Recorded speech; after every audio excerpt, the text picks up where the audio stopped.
10th class logarithms నుంచి question log of x plus y by 3 is equal to half of log x plus log y given value రాసుకున్నాము.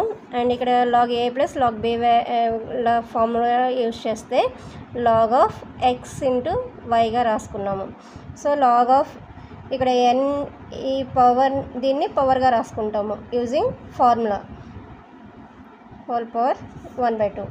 So log of x plus y by 3 ఇక్కడ log cancel అయితే x plus y by 3 is equal to xy whole power half. x plus y is equal to ఈ 3ని right hand side తీసుకెళ్తే multiplicate అవుతుంది 3 into xy whole power half. Squaring on both sides. ఇప్పుడు x plus y whole square and 3xy whole power half whole square. x plus y whole square అంటే x square plus y square plus 2xy. 3 3 is 9. xy 2 cancel అవుతుంది and xy మిగులుతుంది.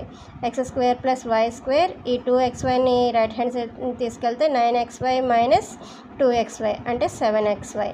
ఈ xyని left hand side తీసుకొస్తే x square plus y square by xy equal to 7. So x square by xy plus y square by xy is equal to 7. x cancel అవుతుంది, y cancel అవుతుంది. So x by y plus y by x is equal to 7.